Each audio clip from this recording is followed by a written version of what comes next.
Sa isang news article, lumabas na nakakuha ang campaign donor ni Senate President Francis Escudero na halagang higit 5 billion pesos para sa flood control projects. Ang artikulong yan lumabas sa kaparehas na araw nang may anunsyo ang Pangulo kaugnay sa 15 kontraktor na nakasungkit ng ilang proyekto. Agad pumalag si Escudero sa nasabing artikulo at tinawag itong malisyoso. Malisyoso ang artikulo, tiniming ang paglabas at tiniming talaga para ika nga idikit ito bagaman walang sinabi ang artikulong ginawa kong mali o masama. Kaya for the record, wala akong kinalaman sa pag-identify, paggawa ng program of work, pag-bid, pag-award, pagbahay, pagbayad, pag-inspeksyon sa Sorsogon man o sa labas ng lalawigan ng Sorsogon. Nilinaw din ni Escudero na hindi siya kontraktor at hindi siya bahagi ng anumang negosyo na may kaugnay sa construction supply sa pamahalaan. Pero aminado siyang kaibigan at campaign contributor ang nabanggit sa artikulo, pero hindi niya raw ito tinulungan.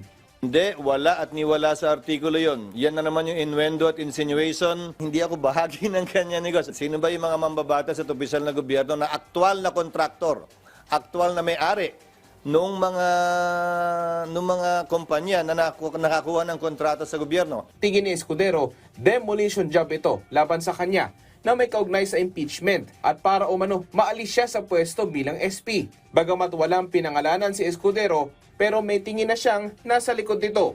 Pero yung nang-demolition job sa inyo, taga-house? Yung nasa likod ng demolition job, Oo SP, naman. ay taga-house? Di ba nga, nung nakarang linggo naman, may video nilabas sa akin sa house at kung ano nung innuendo at insinuation na naman ang pinalabas. Iginagalang naman ng mga kongresista ang naging pahayag ng Senate leader. Pero para kay House Deputy Speaker Ronaldo Puno, mas mainam na pangalanan na lang ni Escudero kung sino ang kanyang tinutukoy.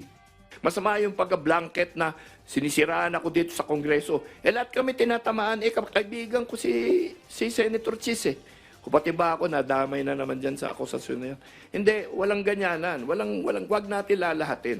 Siguro banggitin niya na kung sino yun para at least magkasagutan na sila. Si Senador J.V. Ejercito, pino na rin ang mga umano'y anomalya sa flood control. Ang matindi, may mga palpak ng araw ang kalidad, mayroon pa raw ghost projects.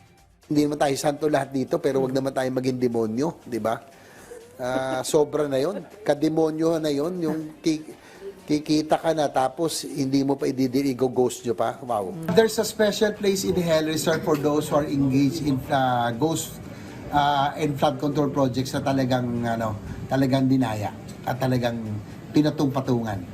May reserba para sa inyo. Nauna nang iginiit ng ilang senador na bukas ang Senado mag-imbestiga sa umano'y anomalya sa flood control projects. Daniel Manalastas para sa Pambansang TV sa Bagong Pilipinas.